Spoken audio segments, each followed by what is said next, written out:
तो ब्रेक के बाद आपका एक बार फिर स्वागत है और अब हम बात करेंगे महंगाई की मार ऊंचाई पर बाजार। कमाल हो रहा है। तमाम आर्थिक विशेषज्ञ और तमाम कंपनियों के सर्वे, तमाम एजेंसियों के रिसर्च के नतीजे ये बता रहे हैं कि महंगाई चरम पर है। बेरोजगारी की स्थिति भयावह हो रही है। उत्पादन क्षमता देश की प्रभावित हो रही है। कुल मिलाकर बाजार में जिनके आधार पर आप खुशहाली की उम्मीद करते हैं उन सारे पैरामीटर के आधार पर दिख रहा है कि कोविड के चलते या बाकी कारणों के चलते, अंतर्राष्ट्रीय स्थितियों के चलते बाजार की हालत ख़राब है। बाजार की हालत के चलते नागरिकों की हालत ख़राब है। लेकिन जो बाजार की हालत मापने का एक बड़ा प्रतिमान माना गया है शेयर बाजार, उसकी उछाल तो कमाल ही पैदा कर रही है। पिछले 1.5 साल में जिस तरीके से शेयर बाजार कुलाचे भरते हुए ऊपर जा रहा है वो अचंभा पैदा कर रहा है कि आखिर हालात इतने अच्छे शेयर बाजार को क्यों महसूस हो रहे हैं। जिस शेयर बाजार ने 1990 में पहली बार 1000 के आंकड़े को छुआ था, वो शेयर बाजार आज 60,000 के आंकड़े को पार कर गया और 50,000 से 60,000 तक पहुंचने में कुल 8 महीने का समय बॉम्बे स्टॉक एक्सचेंज ने लिया।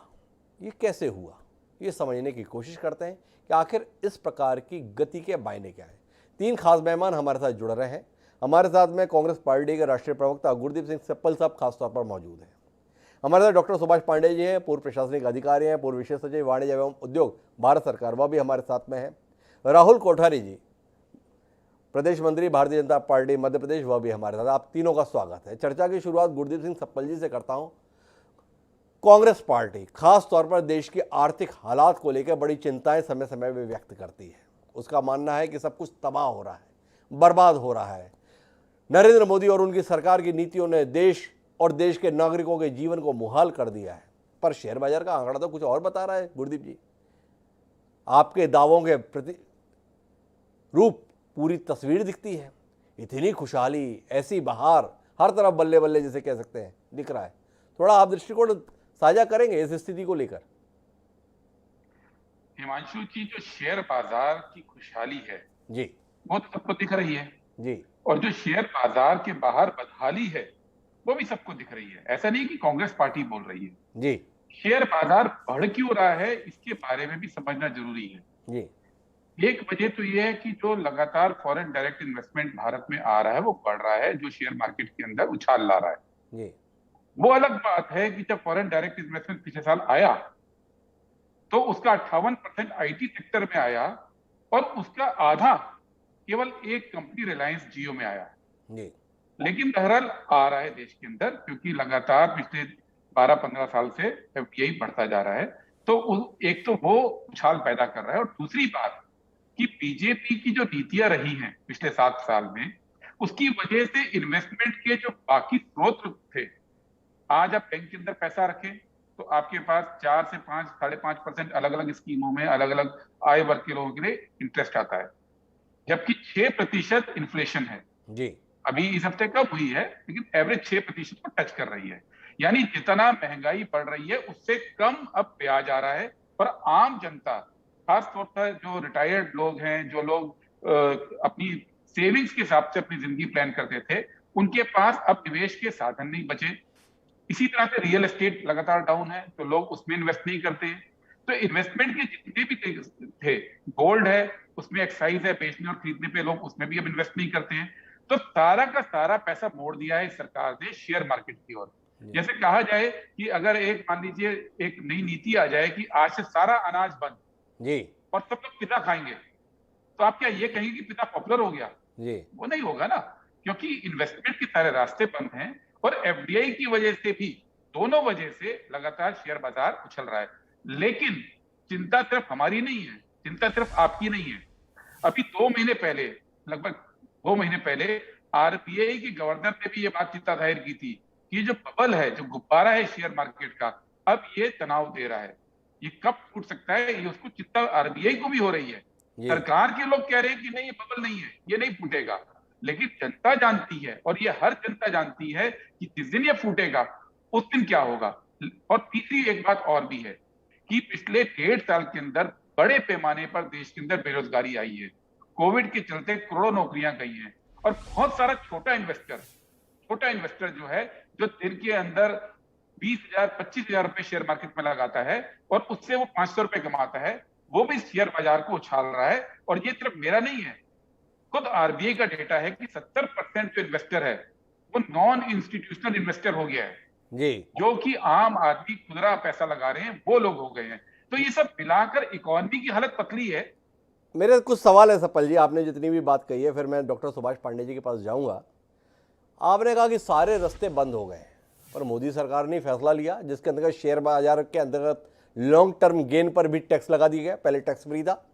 तो कुल मिला के रास्ते ब्लॉक करने के संदर्भ में अगर दलील दी जाए तो शेयर बाजार को भी एक प्रकार से ब्लॉक किया गया कि जहाँ पर टैक्स नहीं लगता था वहाँ पर भी टैक्स मोदी सरकार ने लगा दिया, फिर भी लग रहा है। दूसरा महत्वपूर्ण बात यह है कि अमूमन शेयर बाजार में जो पैसे लगाए जाते हैं वो कंपनियों की परफॉर्मेंस के आधार पर लगाए जाते हैं। कंपनियां बेहतर प्रदर्शन कर रही हैं इसीलिए उनके शेयर बढ़ रहे हैं, इसीलिए लोग उसमें पैसे लगा रहे हैं। तो आपको स्वीकारने में दिक्कत क्या है कि औद्योगिक रूप से माहौल देश का बेहतर है। आपने बताया कि विदेश से पैसा आ रहा है, विदेश से पैसा तभी आ रहा होगा जब पैसे से पैसा बनता हुआ दिख रहा होगा। तो तीनों इंडिकेटर जो आपके कहे हुए अनुसार अगर माने जाएं तो मानने में आपको ऐतराज क्यों है कि मोदी सरकार ने ऐसी नीतियां बनाई हैं, ऐसा वातावरण बनाया है, ऐसे अनुकूल हालात बनाए हैं जिसके चलते लोगों को लगता है कि उनका पैसा दिन दूनी रात चौगुनी अगर फलेगा फूलेगा तो शेयर बाजार से फूलेगा, क्योंकि देश में औद्योगिक दृष्टि से वातावरण इतना बेहतर है। क्या कहते हैं गुरदीप जी? देखिए, बात को देखने का नजरिया है जी, जो आपने बात की वो बिल्कुल उस चश्मे को पहन कर की है जिस चश्मे को मोदी सरकार पहनाना चाहती है। जी, सच्चाई क्या है? जी, सच्चाई ये है कि आज से 1.5 साल पहले मोदी सरकार ने इस देश के कॉर्पोरेट्स को 1,45,000 करोड़ की टैक्स छूट दी थी। ये जी, आपको भी मालूम है। जी, उस टैक्स छूट से ये माना गया था कि भारत के अंदर मैन्युफैक्चरिंग बढ़ेगी, भारत के अंदर जो औद्योगिक सेक्टर है उसका रोल बढ़ेगा और वो आम जनता को पास ऑन होगा। जी, आज 1.5-2 साल के बाद अनुभव ये है कि तमाम कंपनियों ने उस पैसे का जो टैक्स छूट मिली थी इस्तेमाल अपनी बैलेंस शीट को ठीक करने के लिए किया है, ना कि उत्पादन बढ़ाने के लिए किया है। तो हुआ क्या कि जो 1.5 लाख करोड़ आपने दिया जी, और उस 1.5 लाख करोड़ की वसूली आप पेट्रोल डीजल से कर रहे हैं और देश की जनता की सारी संपत्ति बेच के इस साल 1.5 लाख करोड़ रुपए उगाना चाहते हैं, वो आपने छूट दी थी कॉर्पोरेट को। कॉर्पोरेट ने अपनी बैलेंस शीट ठीक की तो वो नजर आ रही है। दूसरी बात, और इसका एक डेटा भी जो है 2019-20 का और 20-21 का डेटा है कि टोटल उत्पादन में 5% कमी आई और मुनाफे में 105% वृद्धि हुई। जी, उत्पादन कम हो रहा है, बिक्री कम हो रही है, मुनाफा बढ़ रहा है क्योंकि टैक्स छूट की वजह से बढ़ रहा है। और दूसरी बात, कोविड की वजह से वर्क फ्रॉम होम हुआ। वर्क फ्रॉम होम की वजह से दो चीजें हुई। जो एस्टेब्लिशमेंट कॉस्ट कम हुई है कंपनियों की, उन्होंने ऑफिस छोड़े हैं, बहुत सारे लोगों की सैलरीज कम की गई हैं, तो जो कॉस्ट कम हुई है उससे भी प्रॉफिटेबिलिटी नजर आ रही है। लेकिन ये तो एक लिमिटेड साइकिल है ना, तरक्की जो लॉन्ग टर्म में होनी है वो प्रोडक्शन से होनी है। प्रोडक्शन कहाँ है? प्रोडक्शन घट रहा है, ये गुरदीप सिंह सप्पल जी का कहना है। मैं डॉक्टर सुभाष पांडे के पास चलता हूँ। वरिष्ठ प्रशासनिक अधिकारी रहे हैं, बहुत नज़दीकी से देश की आर्थिक नीति को समझते हैं। पांडे साहब, गुरदीप सिंह सप्पल जी को लगता है कि मेरा चश्मा ठीक नहीं है या मेरा चश्मा वो है जो वर्तमान सरकार ने लगवा रखा है। लेकिन आपसे समझना चाहता हूँ कि क्या वाकई मेरे चश्मे का दोष है जो मैं देख पा रहा हूँ, या जो सामने दिखाई दे रहा है, या इससे इतर कुछ और है जो हम देख नहीं पा रहे हैं पर हमें देखना चाहिए? नहीं, आपने बिल्कुल सही फरमाया कि अगर बाहर से पैसा आ रहा है जी, और अगर कंपनीज की परफॉर्मेंस और प्रॉफिटेबिलिटी को देखते हुए नए नए इन्वेस्टर मार्केट से जुड़ रहे हैं, रिटेल इन्वेस्टर्स इतनी बड़ी तादाद में आ रहे हैं, तो इसको निगेटिवली क्यों देखा जाए? जी, मतलब ये आकर्षक है। तब मुझे याद पड़ता है, बहुत समय पहले की बात है, जी, डॉक्टर मनमोहन सिंह का एक बार का वो था जब शेयर बाजार में ऊपर नीचे हुआ था और उनसे पूछा गया तो उन्होंने कहा कि क्या एक फाइनेंस मिनिस्टर को इस बारे में अपनी नींद खराब करनी चाहिए कि शेयर बाजार में ऊंच नीच हो रही है। और उन्होंने कहा कि उसकी परफॉर्मेंस, शेयर मार्केट की परफॉर्मेंस, इकोनॉमिक परफॉर्मेंस, उसमें आप उसको मिला के नहीं देख सकते, बहुत सारी चीजें होती। तो मैं इस बात से ये जोड़ना चाहता हूं कि हम बार बार अगर निराधार मुद्दों को इससे जोड़ेंगे, जी, जो शेयर मार्केट में कोई जब शेयर खरीदता है तो वो पास्ट की बेसिस पर नहीं खरीदता है जी। वो खरीदता है फ्यूचर प्रॉफिट्स का डिस्काउंट। वो देखेगा कि अगले 20 साल में इस कंपनी से कितना प्रॉफिट होगा, उसकी जो कैश फ्लो क्या होगा, कितना हमको डिविडेंड मिल सकता है, बोनस मिल सकता है, और उसकी आज की नेट डिस्काउंटेड वैल्यू क्या है, उस बेसिस पर वो। तो अगर परसेप्शन ये है जी। कि जो जो कुछ भी हमारे साथ महामारी के दौरान हमें जो धक्का लगा था इकोनॉमी को, जी। पिछले साल Q1 में करीब करीब -25% हुआ था। जी। तो उस समय बाजार में बड़ी तेजी से गिरावट आई थी, बहुत भारी गिरावट आई थी, लेकिन उसके बाद से बराबर बाजार सुधर रहा है। तो उसको इस तरह से भी देखा जा सकता है कि जो इन्वेस्टर है वो ये समझ रहा है कि भारत की अर्थव्यवस्था को जो धक्का पहुंचना था, जो नुकसान होना था, वो हो चुका, वर्स्ट इज बिहाइंड अस, और अब आगे से यहां से ऊपर ही जाना है, बेहतर ही होना है।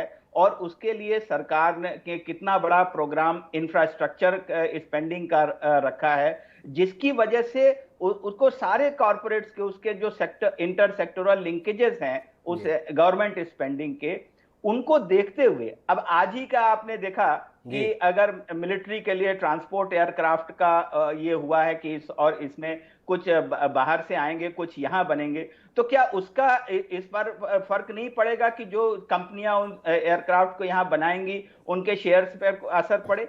इसी प्रकार से बहुत सारी चीजों, चाहे वो डिफेंस का प्रोक्योरमेंट हो, चाहे वो इंफ्रास्ट्रक्चर हो, चाहे वो डीबीटीज हो, तो ये इस तरह से हम जो इन्वेस्टर हैं, हम इन्वेस्टर के पॉइंट ऑफ व्यू से देखें, उसको किसी दूसरे राजनीतिक नजरिए से ना देखें। इन्वेस्टर पैसा तभी लगाएगा, उसको कोई जबरदस्ती नहीं है, और ये हाई रिस्क बिजनेस है, ये सबको पता है कि इसमें बढ़ता भी है, घटता भी है। तो अगर जो कोई पैसा लगा रहा है लो रिस्क से हाई रिस्क में, तो वो यही सोच कर लगा रहा है कि इसमें आगे आके बढ़ोतरी के जा। मेरा पांडे साहब एक सवाल है आपसे, उसके बाद में मैं राहुल कोठारी जी के पास चलूंगा, और गुरदीप जी फिर आपके पास में आता हूं। मैं आपको सबके संदर्भ में सवाल उठाने का अधिकार रहेगा, लेकिन पांडे साहब मैं ये समझना चाहता हूं कि पिछले 7 साल में नरेंद्र मोदी सरकार इस बात को लेकर विपक्ष के निशाने पर है कि उनके आने के बाद ना तो रोजगार की दृष्टि से हालात बेहतर हुए, पेट्रोल डीजल के दाम बेशुमार हो गए, रियल एस्टेट का कबाड़ा हो गया, कंपनियों की प्रोडक्टिविटी घट गई। इन सब के बावजूद भी जब नरेंद्र मोदी सरकार अस्तित्व में आई थी, तकरीबन 20-22 हज़ार पर सेंसेक्स था BSE, 7 साल में 40,000 पॉइंट से बढ़ गया है। कैसे हो रहा है ये कमाल? हर बार कहते हैं बुलबुला है फूट जाएगा, पर बढ़ते ही जा रहा है। बुलबुला के फूटने की उम्मीद जताते हैं, गुरदीप सप्पल जी अभी भी कह रहे थे बुलबुला फूट जाएगा, RBI भी चिंता जता रहा है, पर 7 साल हो गए, बुलबुला फूटने के स्थान पर और बड़ा होता जा रहा है। डरा तो नहीं आपको?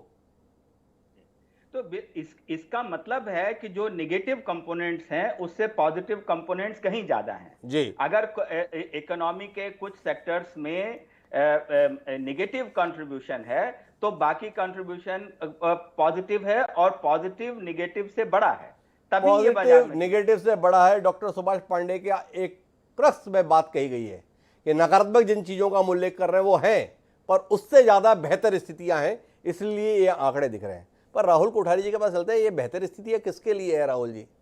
आम आदमी के हिस्से में नौकरी नहीं आ रही, देश का किसान 9 महीने से धरने पर बैठा है दिल्ली की सीमा पर, तो कुल मिलाकर किसानों की बदहाली भी सामने आ रही है, और इसके बावजूद भी शेयर बाजार में 30 कंपनियों के आंकड़े लगातार बेहतर हो रहे हैं। इसलिए गुरदीप जी कह रहे हैं सब कुछ गड़बड़ झाला है। आपके कुछ यार दोस्त हैं, उनको ही आपने लाभ पहुंचाया है, और उस खेल में बाकी पूरा देश पिस रहा है। क्या कहते हैं राहुल जी? गुरदीप सप्पल जी कितना सही, कितना गलत?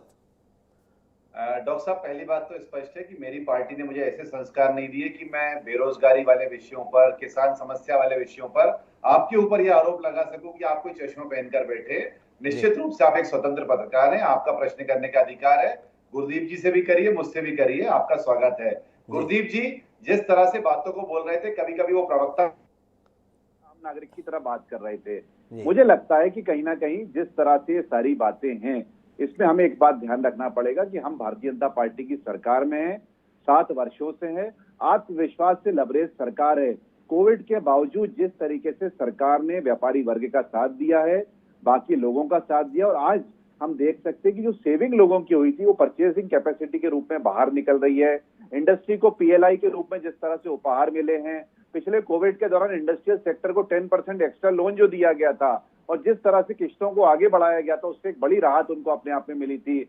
आज कुल मिला के कोई उद्योगपति आपको देश में कहता नजर नहीं आ रहा कि ये कोविड का पीरियड हमने बड़ी तकलीफ से निकाला है। निश्चित रूप से समस्या वैश्विक स्तर पर थी, लेकिन भारत ने जिस तरीके से अभी सुभाष जी ने बताया कि एक अच्छी पॉजिटिविटी के साथ इस सब चीजों को जीत हासिल करी है, और उसके बाद भी यदि लोग आरोप लगाना चाहें तो लगाते रहें। कांग्रेस पार्टी हर्षद मेहता से जुड़ी हुई पार्टी है, उसके वित्त मंत्री जो है गमले में गोभी उगाना जानते थे, तो उनको चश्मे में कोई भी बात नजर आ सकती है। भारतीय जनता पार्टी जिस तरीके से आत्मविश्वास के साथ हमारे टीम लीडर नरेंद्र मोदी के नीचे नेतृत्व में काम कर रही है, और उसमें हमारी वित्त मंत्री निर्मला सीतारमण पूरी तरीके से आप जानते हैं पारदर्शी सरकार है, कोई भ्रष्टाचार का एकमात्र मामला भी पूरे देश में आज तक पकड़ में नहीं आया। तो कहीं ना कहीं ये सारी बातें जो हैं हमारे पूरे जो साथ है, पूरा जो व्यापार वर्ग है, उसको आगे ले जाने के लिए बड़ा अपने आप में महत्व रखती हैं। और भारतीय जनता पार्टी के नेतृत्व में आप जानते हैं केवल विकास के आयाम नहीं गढ़े जा रहा है, नितिन गडकरी जी लगातार बताते हैं किस तरीके से डेवलपमेंट हो रहा है, इंफ्रास्ट्रक्चर आ रहा है, इंडस्ट्रीज बढ़ रही हैं, लेकिन अपने आप में एक माहौल जिसको कहते हैं हम देश के अंदर आज आतंकवाद का जिस तरीके से सफाया हुआ है, एक अच्छा माहौल है जिससे पूरे वैश्विक इन्वेस्टमेंट भी हमारे यहाँ आ रहे हैं, और कहीं ना कहीं एक अच्छा माहौल हो रहा है जिसके माध्यम से जो है पूरे वैश्विक प्रतिस्पर्धा में हम लोग लगातार आगे बढ़ रहे हैं। मेरा आपसे सवाल है राहुल कोठारी जी, परफॉर्मेंस बेहतर होने के संदर्भ में कुछ कारण बता रहे थे गुरदीप सप्पल जी। छटनी बड़े पैमाने पर कंपनियों ने कर दी, वर्क फ्रॉम होम के चलते ऑफिस भी खाली करा दिए, मुनाफे इसलिए बढ़ गए। तो कुल मिलाकर आम आदमी की कीमत पर, आम आदमी को तकलीफ देने की कीमत पर इन कंपनियों के हिस्से में हरियाली आ गई है। इस तथ्य के संदर्भ में क्या कहना है आपका राहुल जी? क्या ऐसा है कि एक देश का बड़ा वर्ग तकलीफ में चला गया, इसलिए इस उच्च वर्ग के हिस्से में ये आपको खुशहाली दिखाई देती है? देखिए डॉक्टर साहब, किसी भी तरीके से यदि कोई एक देश का व्यापारिक व्यवस्था जो है अपने आप में काम करती है, जो अर्थव्यवस्था काम करती है, उसको यदि हम बिजनेस मॉड्यूल में देखें तो आप जानते हैं कि 2 साल के दौरान जिस तरीके से आवक में कमियां हुई थी, रेवेन्यू जनरेशन में कमियां हुई थी, और जैसे ही लॉकडाउन खुलना शुरू हुआ जीएसटी ने भी सब रिकॉर्ड तोड़े। तो जिस तरीके से देश में एक अच्छा माहौल डेवलप हुआ, और उसके बावजूद आप जानते हैं कि निश्चित रूप से ये बात सही रही, कुछ लोगों ने नौकरी से हाथ धोया है, कुछ को तनख्वाहें आधे मिली हैं, और इसमें कोई भी वर्ग अछूता नहीं रहा है, पूरा विश्व अछूता नहीं रहा है। लेकिन उसके बाद भी तेजी से वापस अपनी पटरी पर दौड़ लगाना, ये कोई छोटी मोटी घटना नहीं है। इसको लेकर भी अपने आप में एक अच्छा उत्साह का माहौल बना है, और पूरा देश इस बात को जानता है कि जिस तरीके से नरेंद्र मोदी जी काम कर रहे हैं, वैश्विक संबंधों के आधार पर काम कर रहे हैं, कोई भी चीज जो है गलत तरीके की यहाँ पर नहीं हो सकती। आपने देखा कि यदि अफगानिस्तान से गलत खेप आई है तो डीआरआई ने अपना काम करके दिखाया, वो किसी का पोर्ट हो, कोई बात हो। तो कुल मिला के ये आरोप लगा देना कि कोई भी कुछ लोगों को आगे बढ़ा रहा है, ये गलत बात है। निश्चित रूप से अपने आप में व्यापारिक व्यवस्था में कुछ लोग आगे बढ़ जाते हैं, कुछ पीछे रह जाते हैं, कुछ बीच में रह जाते हैं, लेकिन भारतीय जनता पार्टी के नेतृत्व में जो सरकार चल रही है वो सबको साथ लेकर चल रही है। बेरोजगारी की जहां तक बात बार बार आती है, बेरोजगारी के आंकड़ों की यदि बात करें तो आप भी जानते हैं कि आज भी हम रोजगार जब देने की बात करते हैं तो अच्छे लोग हमको नहीं मिलते, अच्छा मैन पावर हमको नहीं मिलता, या संख्या नहीं मिलती। तो उसका एक बहुत बड़ा कारण है कि लोग स्किल्ड नहीं होना चाहते। तो स्किल्ड होने के लिए सरकार संसाधन मुहैया करा सकती है, लेकिन लोगों के अंदर इस बात का जागरण करना ये अपने आप में जनता का काम है, सभी पार्टियों का काम है, और इसको सब मिलकर करेंगे तो निश्चित रूप से इन समस्याओं से भी हम लोग उबर पाएंगे। इन समस्याओं से भी उबर पाएंगे। लेकिन गुरदीप सिंह सप्पल जी, मैं आपके पास आता हूँ, आपके अपने हस्तक्षेप को तो मुझे सुनना ही है, पर आपसे जानना चाहता हूँ कि आपको नहीं लगता है कि शेयर बाजार की इतनी बेहतरी का एक बड़ा कारण मोदी सरकार के 2 फैसलों को लिए भी आपको एक नज़रिया डेवलप करना चाहिए? नोटबंदी, जिसने 2 नंबर की व्यवस्था को कहीं ना कहीं प्रभावित किया। आपने कहा कि आज लोगों के पास में निवेश के विकल्प नहीं बचे, 2 नंबर के स्तर पर भी बड़ी चोट पहुंची। क्या लोगों के लिए विकल्प के तौर पर अब शेयर बाजार ही रह गया, जो 2 नंबर के अंदर पूरा काम चलता था? उस लिए भी हालत बेहतर हुए। जीएसटी, क्या उसके कारण भी चीज़ों में पारदर्शिता आई है, इसलिए ये इकोनॉमिक्स शेयर बाजार के स्तर पर बेहतर दिखाई दे रही है? आपका अनुभव, आपका अध्ययन जबरदस्त है, कायल हैं हम आपके।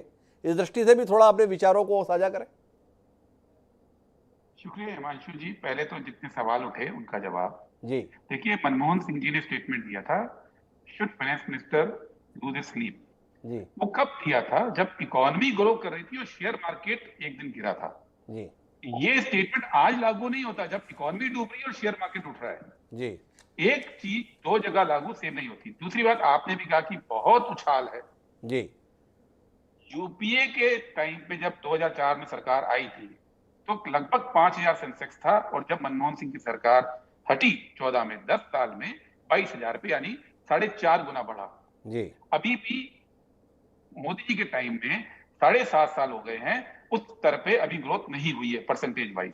जी। यूपीए के टाइम पे जो एवरेज रिटर्न आया था, जबकि उसमें वैश्विक जो संकट आया था आर्थिक, वो भी बीच में आया था, उसके बावजूद 11% 10 साल में एवरेज रिटर्न पर ईयर आया था। जी। मोदी की सरकार में अभी 9% रिटर्न अब आया है इस साल, जबकि आर्टिफिशियल बूम आया, उसके बाद 9%। लास्ट ईयर तक 6.5% रिटर्न था एवरेज। जी। तो मैं आंकड़ों के आधार पर बात करता हूं। ऐसा नहीं है कि ये आप 22,000 और 60,000 पर देखिए।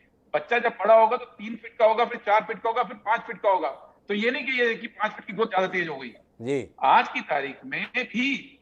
तारीख में भी मोदी सरकार जो है उतना रिटर्न नहीं दे पाई निवेशकों को, जबकि खतरा ज्यादा है। और मैं क्यों कहता हूं खतरा है, आरबीआई क्यों कहती है? जी। जब 2014 में मैन्युफैक्चरिंग का जो कंट्रीब्यूशन था इकोनॉमी में, वो 17.5% था।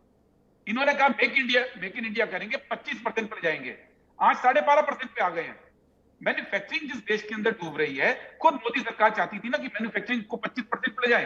12.5 पे क्यों आ गए? और ये 12.5 कोविड से पहले का है, कोविड के बाद का नहीं है। मैं कोविड को पीरियड को काउंट नहीं कर रहा हूं, क्योंकि वो एक एबरेशन है। वो एक ऐसी आपदा आई जिसमें मोदी सरकार का कोई कंट्रोल नहीं था। जी। लेकिन उसके पहले आपकी मैन्युफैक्चरिंग डूब गई, और इसके बावजूद आपको मुनाफा बढ़ रहा है। और बात करी नोटबंदी की आपने, देखिए नोटबंदी से दावा था कि सब कुछ कंट्रोल में आएगा। अभी आप ही ने हमारे साथी ने बोला कि डीआरआई ने पकड़ लिया हेरोइन। जी। 25 टन हेरोइन पकड़ा ना। जी। 25 टन हेरोइन की जो कीमत है हिमांशु जी, वो 3.25 लाख करोड़ रुपए है। जी। Sorry, 3.25 billion dollar. जी। ठीक है, 2.25 लाख करोड़। 3.25 बिलियन डॉलर पूरे अफगानिस्तान का बजट का 50% है। जी। इस देश के अंदर वो लोग हैं भारत में जो अफगानिस्तान के आधे बजट के मुकाबले ड्रग खरीद रहे हैं, और सरकार को पता नहीं है कि पैसा कहां से आया और कहां पेमेंट हुई। नोटबंदी के बावजूद एक एक रुपए पे नजर है, और आपके पास 2.25 लाख करोड़ पे नजर नहीं आपकी। आप कहते हैं ई वे बिल कर दिया हमने जीएसटी के बाद। एक एक ट्रक आप भी सामान मंगाते होंगे कहीं से अपने स्टूडियो के लिए, कितना मुश्किल होता है। जून के अंदर जो ड्रग उतरा 25 टन ड्रग, जी। आज वो किस ट्रक में कहां गया इनको पता नहीं है। ई वे बिल व्यापारियों के लिए है, ड्रग ये जो व्यापारी हैं उनके लिए नहीं है, जो ड्रग कार्टेल है उनके लिए नहीं है। इसलिए ये बात मत कीजिए कि हर चीज आपको बिल्कुल साफ साफ दिख रही है। नोटबंदी से, जीएसटी से जो व्यापारी तबाह हुआ, वो आप भी जानते हैं, हम भी जानते हैं। डिबेट का इशू ही नहीं है। जी। इशू डिबेट का ये है कि आपने अर्थव्यवस्था को वहां ला दिया कि आदमी पकोड़े बेचने के लायक नहीं, अब सिर्फ दिन भर सेंसेक्स पे जुआ खेलने के लायक रह गया है। इस देश का जो युवा वर्ग है वो या तो सेंसेक्स में जुआ खेले। अब ये बड़े इन्वेस्टर की बात नहीं कर रहे हैं, बड़ा इन्वेस्टर तो कमा रहा है। पिछले 8-9 महीने के अंदर अडानी की कुल वेल्थ 35 बिलियन डॉलर बढ़ी है। हर घंटा 75 करोड़ रुपया अडानी का बढ़ा है, हर घंटे। ये पैसा कहां से आ रहा है उसके पास? ये इसी शेयर मार्केट के थ्रू ट्रांसफर हो रहा है ना, ये कहीं और से ट्रांसफर तो नहीं हो रहा है। जो गरीब का पैसा जा रहा है कुछ एक अमीरों के पास। 99.9% आरबीआई का डेटा है, 99.1% कंपनीज इस रैली से बाहर हैं। 0.9% कंपनीज इस सेंसेक्स की रैली के अंदर है, आरबीआई का डाटा है। 0.9% कंपनी ही केवल मुनाफा कमा रही है कुल मिलाकर, अगर आरबीआई के डाटे के हवाले से गुरदीप सिंह सप्पल जी के दावे को माने। लेकिन मैं डॉक्टर सुभाष पांडे जी आखिरी दौर की टिप्पणी के लिए आपके पास आता हूं। कुल मिलाकर सेंसेक्स की ये गति, सेंसेक्स का ये आंकड़ा भविष्य के लिए उम्मीद जगाता है या आशंका? आपका प्रशासनिक अनुभव जो 40 साल का है वो हम लोगों के लिए क्या संदेश के रूप में? अभी सप्पल जी ने खुद ही कहा कि पिछले 5-6 साल में सेंसेक्स उतना नहीं बढ़ा जितना पिछले 10 साल में बढ़ा था। तो अभी इसमें और गुंजाइश है बढ़ोतरी की, और फिर भी उसको कह रहे हैं कि ये जो अभी बढ़ा है ये एक काज ऑफ कंसर्न है। इसमें खुद ही में विरोधाभास है।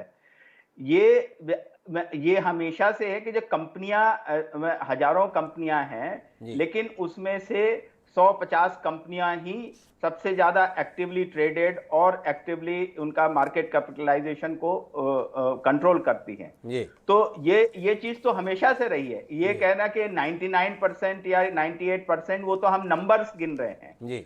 और जहां तक रही बात की इससे स्टाफ कॉस्ट या टैक्स ब्रेक्स, तो जो 1.5 लाख करोड़ क्या की बात की गई टैक्स ब्रेक्स, वो सब अनाउंस किए गए थे कि जो मैन्युफैक्चरिंग आगे के लिए, जो नई कंपनियां बनेंगी नई मैन्युफैक्चरिंग के लिए, तो ये पुरानी कंपनियों के जिन्होंने अभी मैन्युफैक्चरिंग शुरू नहीं की है, जिनको अभी टाइम है 2023 तक, 2024 तक, तो ये बिल्कुल आंकड़ा सरासर गलत है। ये उसकी वजह से है।